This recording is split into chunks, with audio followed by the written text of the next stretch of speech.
Welcome back to Shedding the Corporate Bits, the podcast where we ditch the status quo and redefine what powerhouse leadership really looks like. Today's episode is a masterclass in commanding attention, making bold asks, and owning the mic. And I've got just the powerhouse to deliver it. Meet Bondi. She's a communications catalyst for high-impact leaders, a keynote pro, and the author of Ask Like an Auctioneer. She's coached executives at Google X, Salesforce, Dropbox, and even helped Rio land the 2016 Olympics. Yeah, she's that good. We're diving into how you can lead with more impact and clarity, maximize every ask for bigger, better results, and craft a magnetic origin story that sells your value before you even drop the mic. Here's what you walk away with: the power to ask for more and actually get it by breaking your own limiting assumptions. A bold reminder that your voice isn't just a communication tool, it's your leadership weapon. And a fresh way to use your story to build instant trust and context for your success. Corporate leaders, it's time to stop playing small. If you're ready to influence decisions, drive results, and finally speak with the authority your role demands, this episode is for you. So let's get into it. Welcome to Shedding the Corporate Bitch, the podcast that transforms today's managers into tomorrow's powerhouse leaders. Your host, Bernadette Boas, executive coach and author, brings you into a world where the corporate grind meets personal growth and success in each and every episode. With more than 25 years in corporate trenches, Bernadette's own journey from being dismissed as a tyrant boss to becoming a sought-after leadership coach and speaker illustrates the very essence of transformation that she now inspires in others with her tips, strategies, and stories. So, if you're ready to shed the bitches of fear and insecurity, ditch the imposter syndrome, and step into the role of the powerhouse leader you were born to be, this podcast is for you. Let's do this. Dia, welcome. How are you? I'm good. I was just saying that spring has sprung, and when the sun's out, I feel better about everything. It is a beautiful thing, isn't it? It is a beautiful, beautiful thing. No longer hibernating. No, I'm ready. I'm ready to be outside. You and me both. Well, I am very much looking forward to this conversation all about using one's voice to get what they want, and doing it powerfully and boldly, as you will share with us. Before we do, I love our listeners and viewers to get to know our guest on a personal level. So can you share a little bit about Dia? Well, I grew up in Northern California, and from the time I was a little kid, all my friends had the fantasies of being, a fireman or a nurse or a teacher, those boxes that you sort of have, you know about when you're little. I wanted to be a long-haul truck driver. That was my fantasy. I wanted my own 18-wheeler that was sparkly and chromed out, potentially purple, maybe red. And it's funny now that I look back on that, I realize that was sort of a foreshadowing of like what I would actually do later in life, because it was about being out on the road and having adventures. It was about being sort of a singular voice in this sea at that time. I mean, it was the 70s. At that time, there were no women truck drivers. So I had this picture of myself being sort of out on the road as this lone ranger. And I spent, a lot of my time in Northern California until I got my first, I'm going to call it a gig because that's really what it was. And I got to travel the world teaching communication skills for technology companies, packaged foods and beyond. But it still had it was such a recognizable feeling of like, getting in an airplane and flying halfway across the world had that same quality that I was looking for when I was so young, of like getting in an 18-wheeler and heading to Wichita, And what would you say was, from all that traveling, what would you say was the biggest lesson that you learned becoming kind of a nomad or, a traveler, especially if you're going to different cultures, different environments? What would you say it would be? It's funny. That seems like such an obvious question, and I don't get it very often. So, the nature of the work that I was doing and still do today, but those are sort of early days in my career, really required, I was cross-cultural, but I was working mostly with American companies that had offices abroad. So they were, the talent there was local talent, but was crashing into the culture of the American companies that they were working with. So I was at this interesting spot where people in the rooms were even talking about how they are more compelling with their voice in a way, in a very multicultural environment. And I'm not super versed on, I'm not like a Hofstede, a disciple or anything. So I'm not super versed in cross-cultural communication, although I had to learn. And so the thing that was always most obvious to me was that I had to intentionally stay extremely open to how people might impact me in any moment so that I could draw on the wisdom of the room and not just trust what my experience was, because I came from only one perspective. Right. So the big lesson was about sort of trusting the room, not just trusting myself when I was working with clients, to go what about the way you tell a story is so compelling? What do we want more from you? Not just what I want more from you. What do we? Right.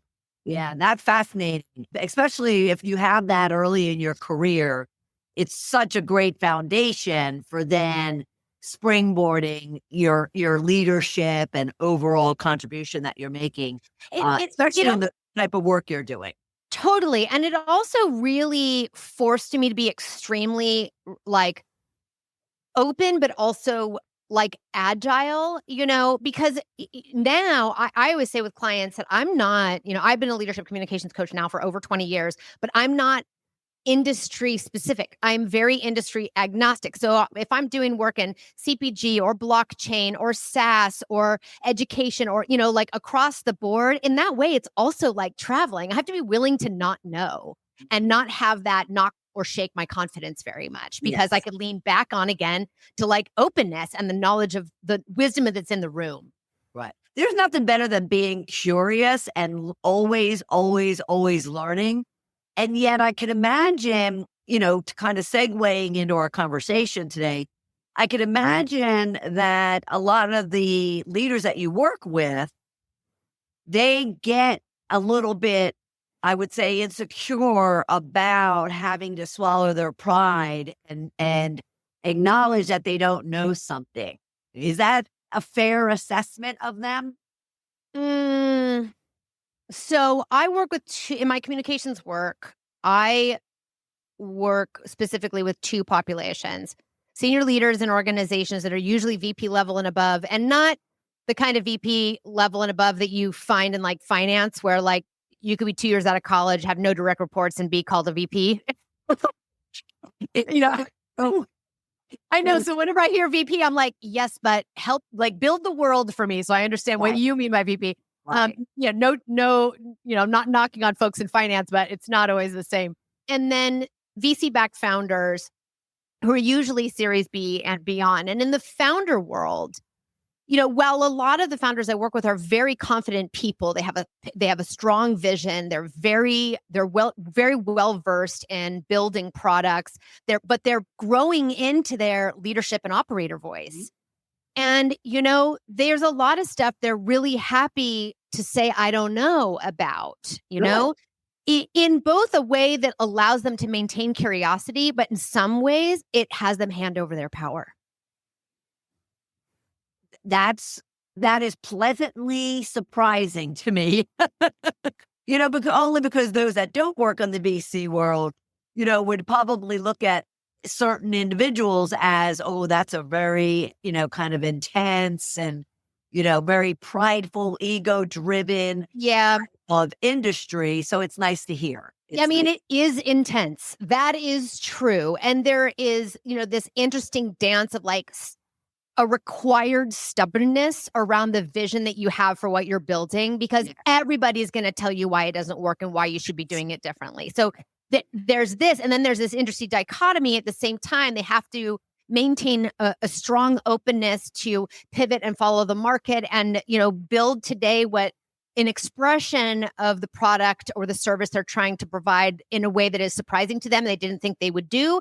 And then the third component is managing this, what do I have conviction about, and where do I too easily give over my power because I am new, I'm a first-time founder, or I haven't done this before. A lot of, we were talking about, this show is titled Ask Bigger, Lead Louder, and Win More. The lead louder part, when I think about helping founders and leaders speak powerfully at really critical moments, means actually recognizing your point of view. Mm-hmm. And that doesn't mean you're not open to seeing other points of view, but you need to know what you're after, what you're about, what your core principles are, what you want, and have clarity and commitment to that. Otherwise, it's too easy to come at everything in a way that nobody knows where you stand on anything. Right. Right. So they're just like, kind of grabbing at everything and trying to please everybody. Well, correct. Would you say that is one of the things that even outside the VC world hold back a lot of leaders? What do you find to be the biggest challenges holding leaders back by really having a powerful voice? I think one is that most of the folks that I work with have no problem speaking up. That's not the issue. When clients work with me, they'll say like, oh my God, I found my voice. And it's not like I used to not be able to speak up and now I can speak up. I mean, these people are senior folks. That's not the thing.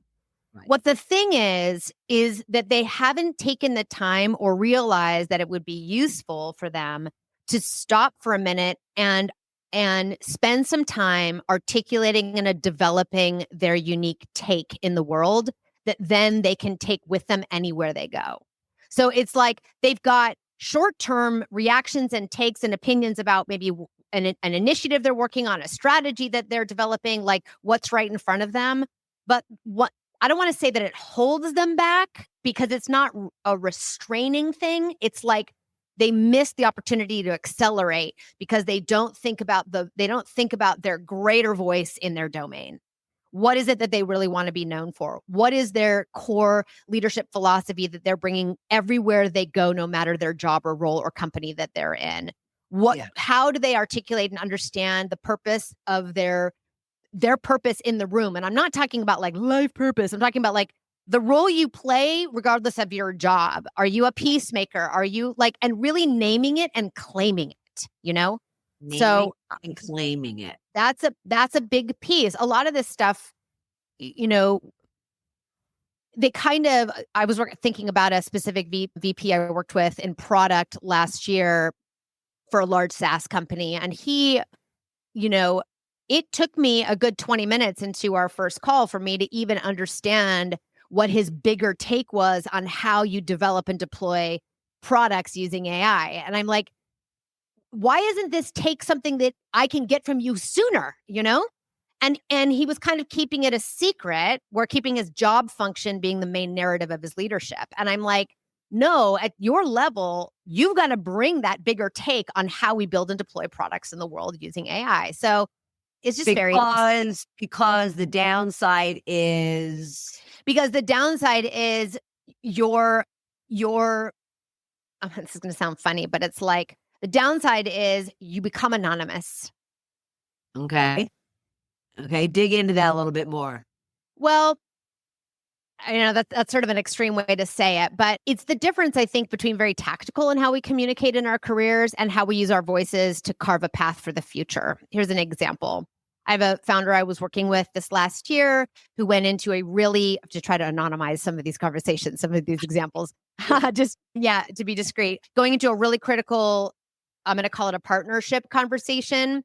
And, this founder had been so mired in the tactics of what they were building, that they lived and breathed their pitch deck. What am I building? Who is it for? How big is the problem? What are we disrupting? How do we address it? What does the product look like? What is the team? Right. And this is very tactical. That's fine. But we can hear those stories everywhere. What we did was work to go like, yes, but what is it that you see that is the future of this domain, this particular industry? And he was able to articulate, after working together, we were able to articulate something that felt highly differentiated and a much more powerful, not so like, I'm an executive of a potential partner for you. You're a founder coming in with your pitch deck yet again and are going to pitch me with the same sort of type of a story rhythm that I always hear. We were able to elevate it in a way that helped him articulate in the world where he sees the direction of the business, not his business, the domain, the industry. And that made him less of like a founder who's yapping, a founder who's yapping and shopping his wares, to having a meaningful, elevated conversation about the future of their shared domain, such that they could see where their visions overlapped and carved a path for both of them. Does that make sense? Yeah, and he or she is positioning themselves as a visionary, as far as, and a driver toward where they want the industry to go, and that separates them from anybody else that's just simply kind of, like you said, pitching. Yes, and selfishly, we want this for founders and executives, because when they do this, they have a much more robust voice that they can bet on, that they can trust and rely on, and that they can use to help the world understand why them. A more significant voice that they can then lend to the business that they're building, the initiative that they're running, the leadership that they're asked to engage in wherever they are. Sometimes we sort of conflate the job that we have with the stories that we're telling, but I really love helping founders and executives see that they have a distinct voice in the market that they then lend to their ventures. Love that. Now, you speak about the origin story. I do.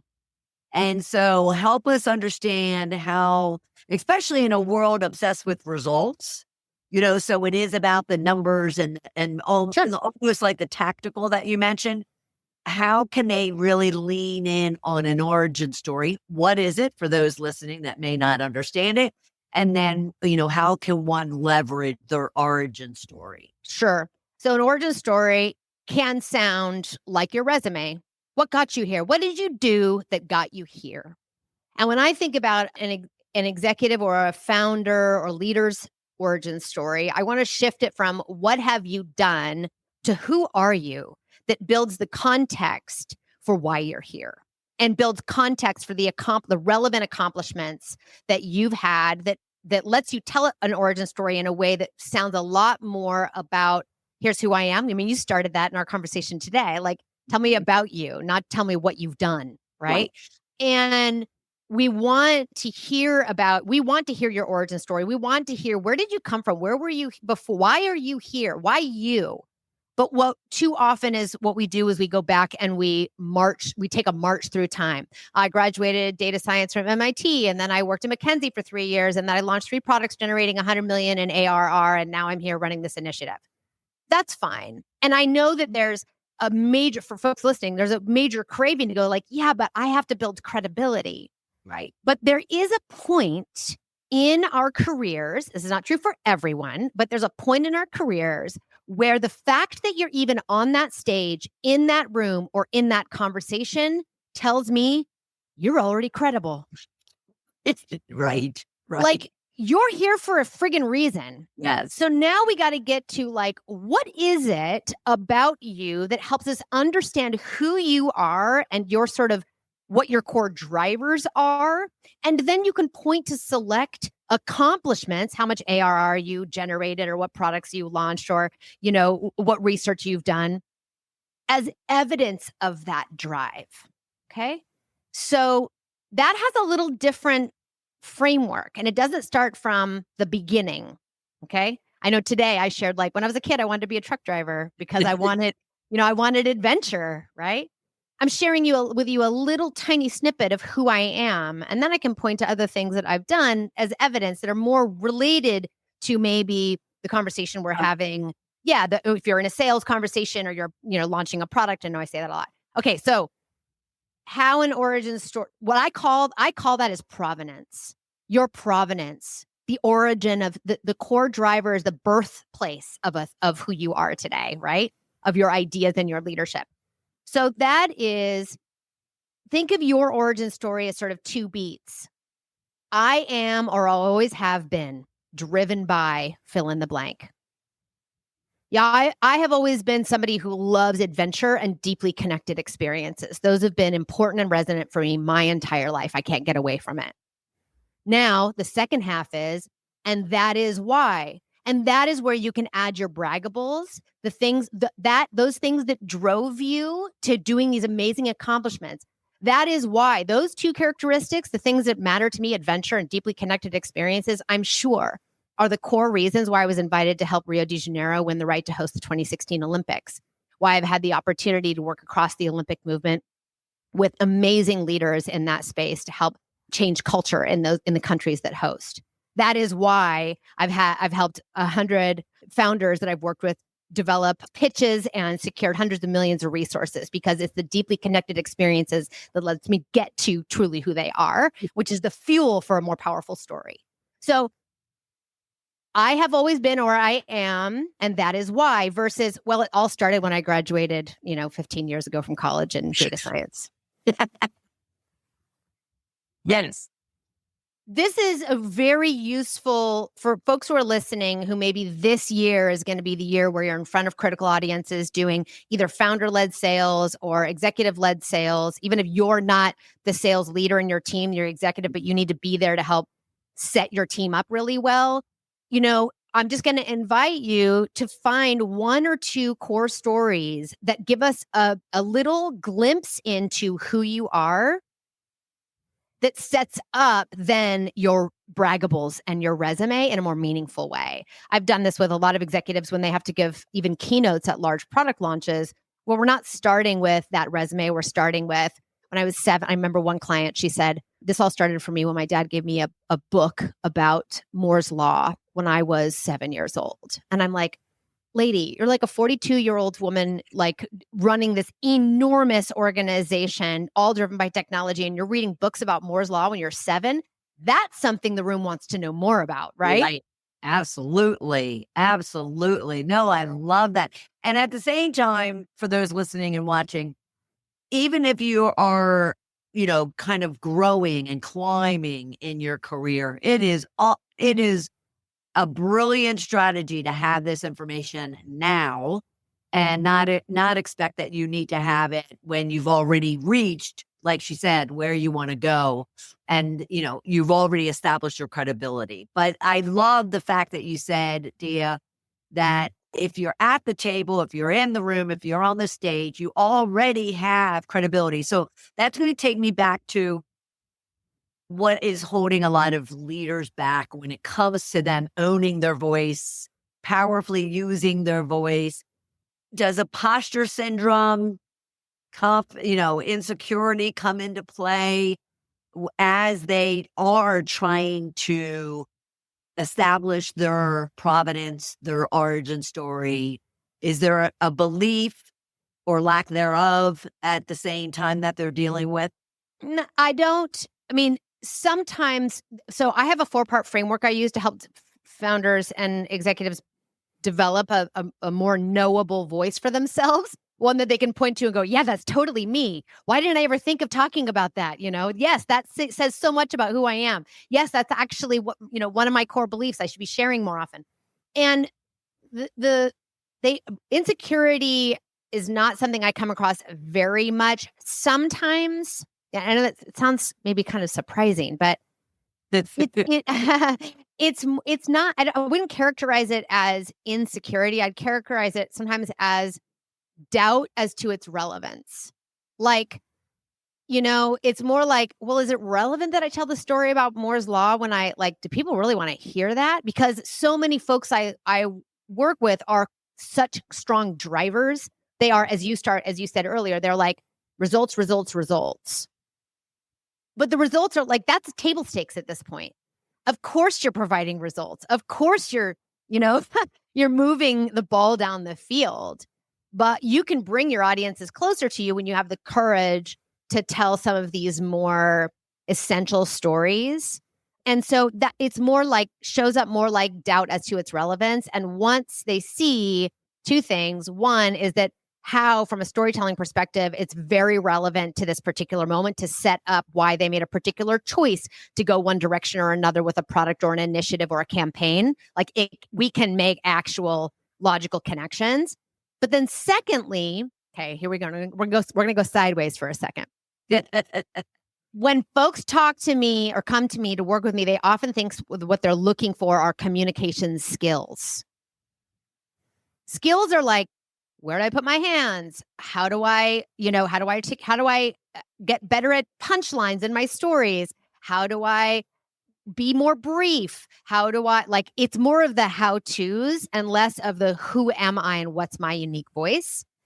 So when we can get clear on things like your core stories for your provenance and others, what you end up doing is solving a lot of the skills stuff that people come to me for. I want to be able to be funny on stage, or I want to tell a better story. When we're speaking about something that is very resonant and true for us, a lot of that stuff takes care of itself. Right. And I would say the confidence takes care of itself.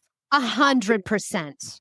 When they are telling a story that they resonate with and that is kind of ingrained in them and part of them, it's confidence and it's positivity and it's even if that confidence and conviction comes through with quiet intensity, right, or with slowness and a concentrated, thoughtful way of telling a particular story. Confidence doesn't always mean you're overly demonstrative. No. It's just means that there's an alignment quality to how you're talking to the world and how we're receiving you that is undeniable. And so in that, I would say if you're wondering, do I need to be a better communicator? I'm going to invite you to think about, what do you mean by better? Do you mean skillful, or do you mean having a more robust leadership voice? And then where do those two things come together? I want to share, though, that I do have, Bernadette, a mastery model I think of that'll give people a way to think about when I'm being compelling, when I'm masterful, what am I doing? Okay. Am I just really knowing where to put my hands and how to use the stage? No, because you can actually be technically very good at delivery and not say anything that anybody cares about at all. Yes. So did you want to talk about that model? Yeah, I just want to share with folks that when I know you are being so masterful and compelling in front of the room, whether you're across a conference table or in front of an industry stage or on an industry stage, is it when you're making courageous choices and speaking from the heart.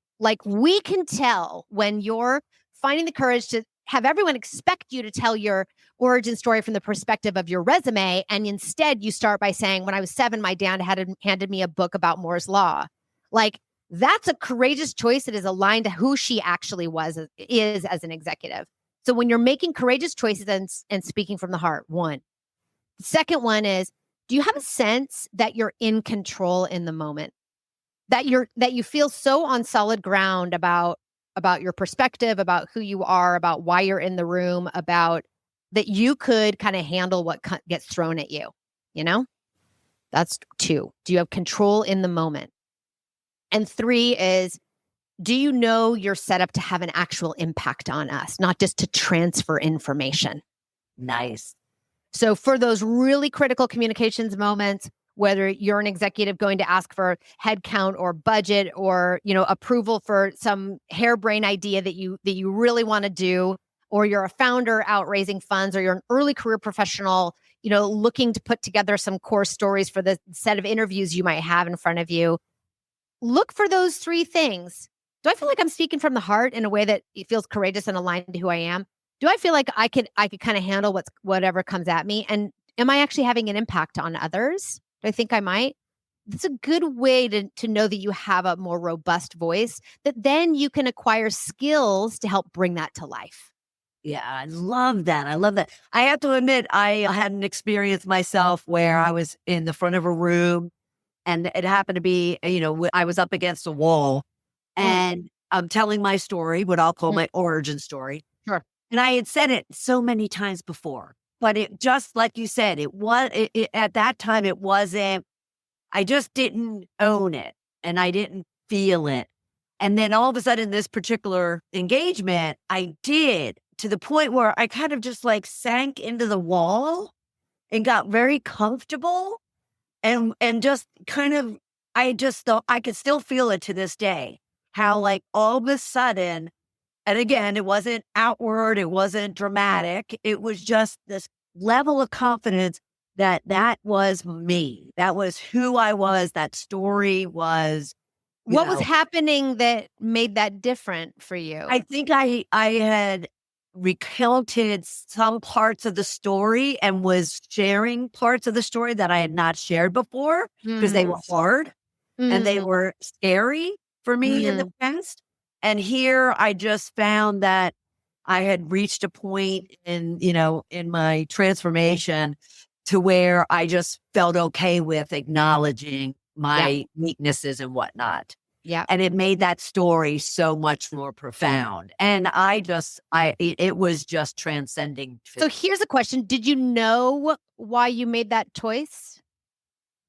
I think the room was just so welcoming. Like it was just the interaction I had had with the room for the last couple of hours. And I just thought, okay, this is going to be important for me to help them. And, like you said, have the impact for them, not just me spewing, but in order for me to do that, have the impact I want from them, I need to go a little deeper. Beautiful. So what you're pointing to as a concept I lean on a lot, which is that purpose drives courage. If you know why you're doing it, it's easier to do it. And you did.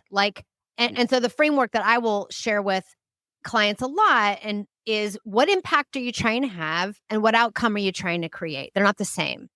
What Right. impact am I trying to have? What outcome am I trying to create? And then to ask ourselves, okay, well, if I'm going to try to have that kind of impact, how might I tell this story in a way that ups the chances of it actually having that kind of impact? And in this case, for you, it sounds like it wasn't the way that I usually do it. Right.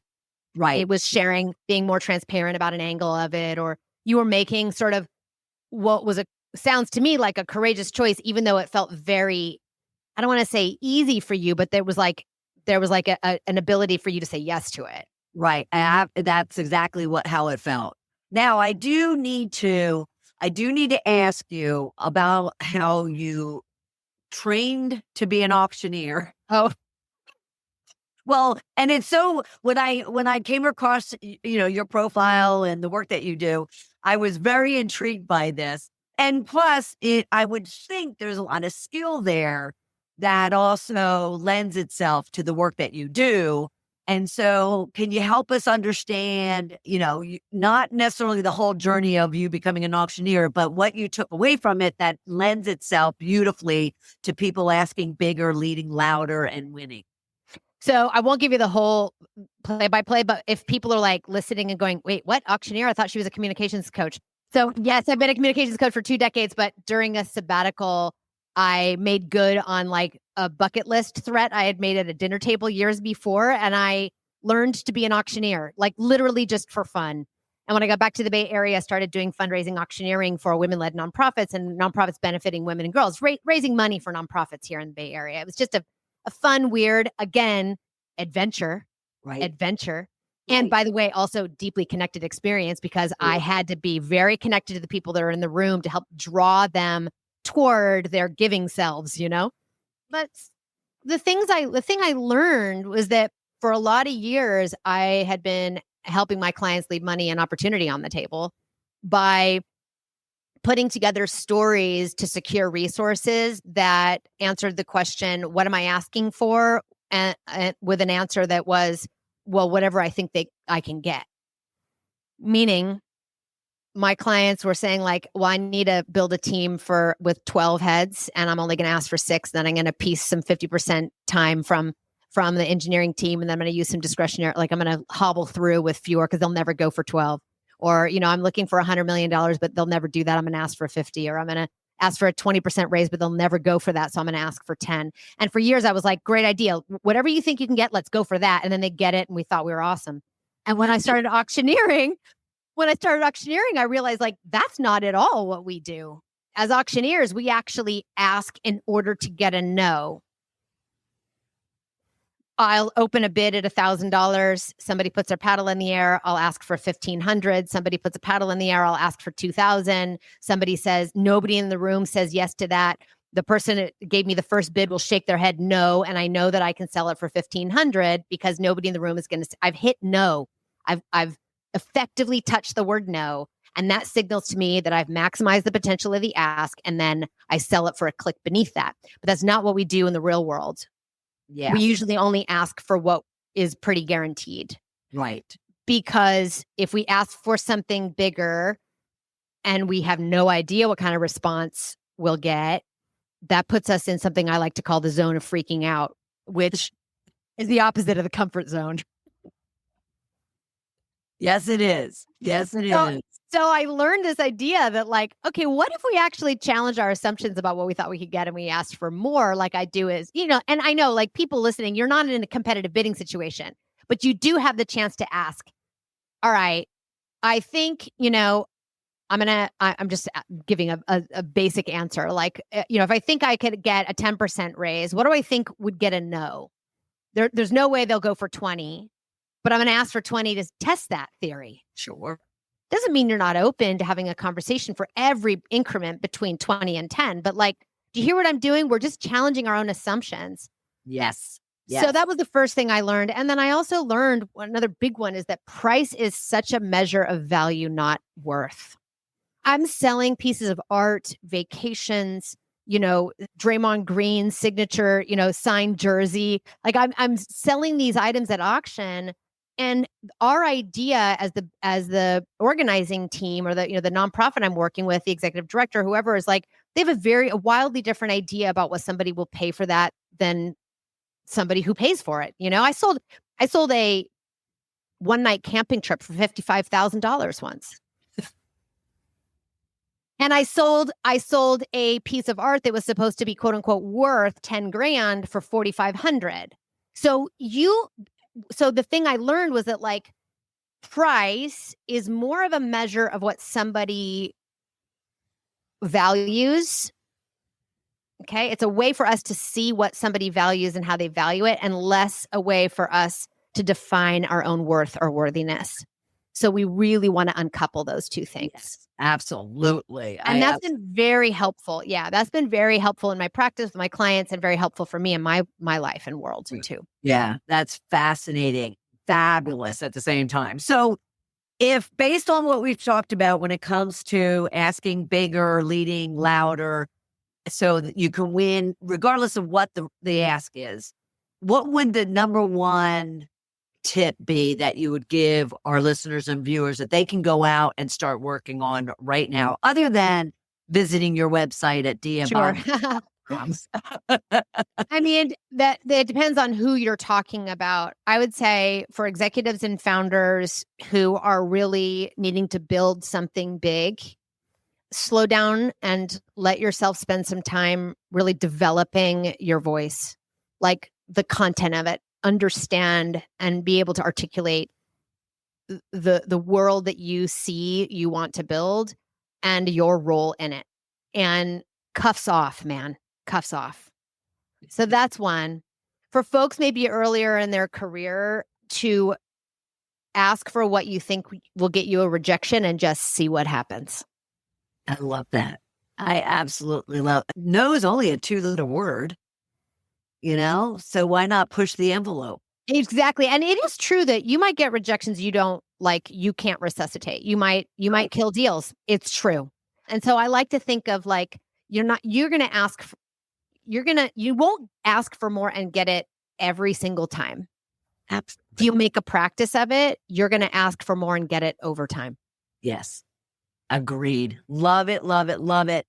Dia, thank you so much. This has been an absolutely fascinating conversation, and I appreciate you sharing with all of our listeners and viewers.